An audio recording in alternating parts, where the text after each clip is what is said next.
আমার সামনে যে জলাশয়টা দেখতে পাচ্ছেন এটা হচ্ছে আপনার ঢাকার লালবাগের যে লোহার ব্রিজ অথবা লালবাগ থানার ঠিক পাশের যে জলাশয়টা। এই জায়গাটা যদি আমরা পরিষ্কার রাখতাম, তাহলে লক্ষ লক্ষ টাকা ভুল হবে, কোটি কোটি টাকার মাছ উৎপাদন করতে পারতাম। কিন্তু আমরা হচ্ছি নির্বোধ জাতি, অসুস্থ জাতি। ফলে দেখেন ময়লা ফেলে এই জলাশয়টা এমনভাবে নোংরা করা হয়েছে যে এখানে কোনো মাছ আসলে সেই মাছটা মারা যাবে। হ্যাঁ, এটা হচ্ছে আমাদের কর্মফল। কোরআনে আল্লাহ পাক বলেন যে মানুষ ঠিক ততটুকু পায় যতটুকু সে অর্জন করে। এটা আমাদের অর্জিত ফসল। দেখেন এটা তো বিশাল জলাশয়, কিন্তু এই জলাশয়টা কিন্তু আমরা কাজে লাগাতে পারতাম। অর্থাৎ এই ময়লাগুলো অপসারণ করে এখানে চুন দিয়ে পরিষ্কার করে এখানে যদি আমরা মাছ ফেলতাম তাহলে এখানে লাখ লাখ টাকা না কোটি কোটি টাকার মাছ উৎপন্ন করা সম্ভব হতো। কারণ এরকম প্রচুর জায়গা রয়ে গেছে জলাশয় যে দেখুন আমরা নোংরা করে রাখছি। আল্লাহ কোরআনে বলেন আমি ততক্ষণ পর্যন্ত কোনো জাতির ভাগ্য পরিবর্তন করি না যতক্ষণ পর্যন্ত সে নিজের ভাগ্য নিজে পরিবর্তন না করে। হ্যাঁ, আমরা আমাদের নিজেদের কপালে আমরা নিজেরা লাথি মারতেছি। দেখেন এই যে ময়লাগুলো অনেক ক্ষতির কারণ এই ময়লাগুলো প্রতিনিয়ত গাড়ির চাকায় পিষ্ট হয়ে উঠতে থাকে এবং আমাদের ফুসফুসের মধ্যে ঢোকে।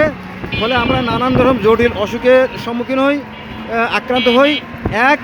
দ্বিতীয়ত এই ময়লাগুলো আপনার ঠান্ডা, কাশি, হাঁপানি, শ্বাসকষ্ট, যক্ষা, অনেক এমনকি ক্যান্সারের মতো মারাত্মক রোগের কারণ। এই যে দেখেন জলাশয়ের কথা বললাম না, প্রচুর জায়গা রয়ে গেছে। এগুলো যদি আমরা সঠিক ব্যবস্থা করতাম তাহলে আমরা অনেক উন্নতি লাভ করতে পারতাম। কিন্তু এই বিবেকহীন জাতি তো দেখেন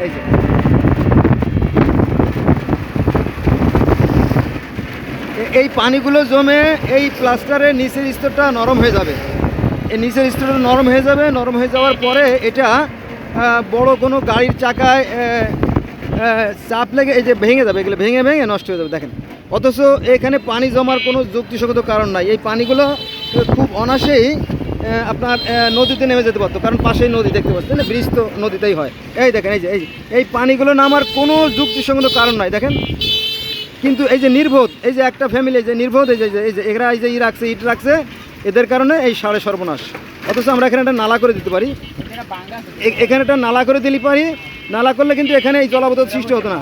হ্যাঁ, দেখেন একটা সুসের আঘাতে যেমন টিটিনাস উঠে একজন মানুষ মারা যেতে পারে, একটা হাতিও মারা যেতে পারে। একটা বড় লাঠি হাতির পাত তলে পড়লে ঠিক এরকম মানে সামান্য একজন মানুষ লক্ষ লক্ষ মানুষের ক্ষতি করে যাচ্ছে। হ্যাঁ, অথচ আমাদের প্রশাসন নীরব। দেখেন এখানে পানি জমার কোনো যুক্তিগত কারণ নাই। দেখেন বরং এই পানিটা যাতে এখানে জমে এই জন্য এই সাইডগুলো দেখছেন। এই দেখেন এত বড় অসুস্থ জাতি, এত বড় অসভ্য জাতি পৃথিবীর হিসাবে বিরল। হ্যাঁ, আল্লাহ পাক পবিত্র কোরআনে বলেন যে কাল কিয়ামতের ময়দানে কিছু মানুষের আমলনামা তার মুখ বরাবর ছুঁড়ে ফেলে দেবে, ওই আমলে কোনো কাজে আসবে না, যারা অন্যের হক নষ্ট করে। কিন্তু আমরা কে কার হক নষ্ট করবে সেই এই কাজে আমরা ব্যস্ত। নাকি ভাই ভুল বলছি নাকি? না, ঠিক আছে, আমার ড্রাইভার বলছে ঠিক আছে। দেখেন এই যে হচ্ছে নদী, এই নদীর পাড়ে পানি জমে এই মহামূল্যবান রাস্তা ধ্বংস হয়ে যাওয়ার কোনো যুক্তিসঙ্গত কারণ নাই। এই দেখেন এই যে কয়দিন পরে এখানে চলাই যাবে না। দেখেন এই দেখেন, অথচ এই বাম পাশে ঢাল, এই দেখেন বাম পাশে ঢাল, দেখেন এই দেখেন বাম পাশে ঢাল। হ্যাঁ, এই ডাইন পাশেও ঢাল, এখানে তো নদী, এখানে পানি জমার কোনো যুক্তিসঙ্গত কারণ নাই। পানি জমছে আমাদের নির্বুদ্ধিতার কারণে। দেখেন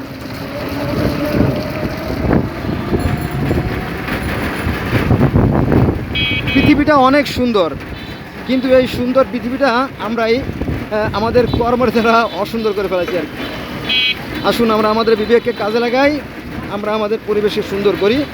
হ্যাঁ, দেখেন এখানে যে সমস্ত ময়লা দেখা যাচ্ছে, দেখছেন না? এই যে দেখেন এই ময়লাগুলো রাস্তায় পড়ে, এই যে রাস্তায় পড়ছে, দেখেন এই ময়লাগুলো রাস্তায় পড়ে। এই যে ময়লাগুলো এখন তো ভিজা আছে, ভালো আছে, মানে সাইলেন্ট আছে, কিন্তু এই ময়লাগুলো প্রতিনিয়ত গাড়ির চাকায় পিষ্ট হয়ে উঠতে থাকে। উড়ার পরে আমাদের ফুসফুসের মধ্যে ঢুকে আমরা ঠান্ডা, কাশি, হাঁপানি, শ্বাসকষ্ট, যক্ষা, আলসার, ক্যান্সার, গ্যাস্ট্রিক যাই বলেন সেই সমস্ত মারাত্মক আক্রান্ত হই। তারপরে আরও একটা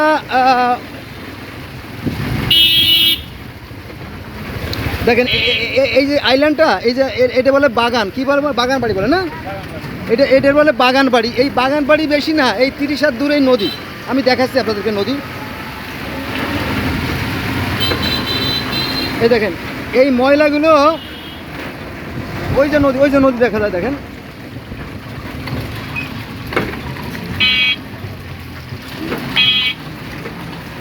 ওই যে নদী দেখা যায়, দেওয়ালের ওই পাশেই কিন্তু নদী। আর এই রাস্তার পানিগুলো, এই দেখেন এই যে গর্ত, দেখেন এই গর্তগুলো তৈরি করা হয়েছে, এই যে এখানে গর্ত ছিল, এই গর্তগুলো তৈরি করা হয়েছে রাস্তার উপরে জমে থাকা পানিটা যাতে নদীতে নেমে যায়। কিন্তু অত্যন্ত পরিতাপের বিষয়, নির্বোধেরা ময়লা ফেলে রাখছে। আর সিটি কর্পোরেশন তো অধিকাংশই চোর, জানেন, হ্যাঁ, চোর পারপর আমাদের দেশে ভরে গেছে। এই ফলে আমাদের কর্মফল আমরাই ভক্ষণ করতেছি। এখানে প্রতিনিয়ত গাড়ি উল্টে যায়, ভেঙে যায়, চাকা, ওই যে দেখেন চাকা ঠিক করতেছে। বলতে বলতেই দেখে ফেললেন, তাই না? এই দেখেন এই যে লোক, এই যে ছেলেটা হাত দিচ্ছে, দেখছেন না, ইয়াং ছেলে, আপনারা দেখে রাখেন, এরকম ইয়াং ছেলে এই যে এই নোংরাগুলো ধরতেছে। এই নোংরা কারণে তার নানা ধরনের মারাত্মক রোগ হতে পারে, যেমন এখানে syphilis, gonorrhoea, herpes, chancroid, chlamydia, HIV, AIDS, hepatitis B, hepatitis C, এই ধরনের মারাত্মক রোগে আক্রান্ত হতে পারে এবং হস্যও বটে। দেখুন ছেলেটা, এই ছেলেটা ছাড়া এখানে হাজার হাজার সাধারণ কর্মী আছে যারা ওই যে মিহিন্তি বলে, মানে কুলি বলে, তারা কিন্তু এখানে প্রস্রাব করে। প্রস্রাবের ফলে এইখানকার যে রোগ জীবাণুগুলো আছে তাদের শরীরে প্রবেশ করে, সে নিজেও ধ্বংস হয়, তার পরিবারবর্গ ধ্বংস করে। কিন্তু এটা জানে না, এই নির্বোধ জাতি জানে না, জানলে পারে তারা এটা পরিষ্কার করতো। এই অসুস্থ জাতি এই বিষয়গুলো জানে না। দেখেন এই 2-1টা ফ্যামিলির জন্য লক্ষ লক্ষ কোটি কোটি মানুষ ভোগান্তির শিকার। এই জায়গাটা পরিষ্কার থাকা দরকার। আর এই পানি নামার যে ড্রেনগুলো আছে সেগুলো পরিষ্কার দরকার, কিন্তু এগুলো সিটি কর্পোরেশনও করে না, সরকারও করে না, অথচ এটার দায়িত্ব ছিল সরকারের। আর এটা হবেই না কেন? কারণ আমরা তো, আমাদের দেশ তো আর কি চোরের দেশ, তাই না? জাতিজনক বঙ্গবন্ধু বলছিল যে মানুষে পায় স্বর্ণের খনি, লোহার খনি, তামার খনি, গ্যাসের খনি, আমি পাইছি চোরের খনি। আর তার মেয়ে হাসিনা সেও প্রমাণ করে দিয়ে গেছে যে আমার একটা পিয়ন 400 কোটি টাকার মালিক, তাই না? আবার এখন যারা ক্ষমতায় যাচ্ছে তারা সব মেরে কেটে, হ্যাঁ, তস নস করে তারা ক্ষমতায় যাচ্ছে। সামনে আমাদের জন্য খুব ভয়ঙ্কর বিপদ।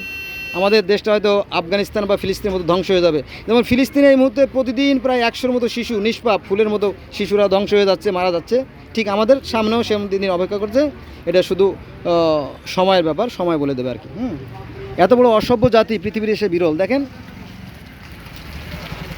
অথচ এদেশের শতকরা 93% মুসলমান, কিন্তু এদের মধ্যে 1% মুসলমানই তো নাই।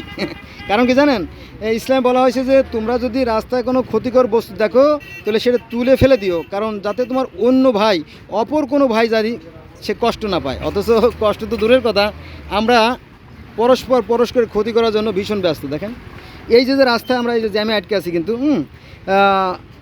বাবুবাজার টু গাবতলী যে রাস্তা, তাতে অন্তত 15 থেকে 20 মিনিট বা অথবা 30 মিনিট সর্বোচ্চ সময়ের কথা ছিল যাওয়া আসার। কিন্তু এই আধা ঘন্টার সময়টাকে 4-5 ঘন্টা লাগে একটা গাড়ি যেতে, এইভাবে রাস্তায় পর রাস্তা। এই যে কোথাও ভাঙা, কোথাও জ্যাম, কোথাও গর্ত, ইত্যাদি ইত্যাদি। দেখেন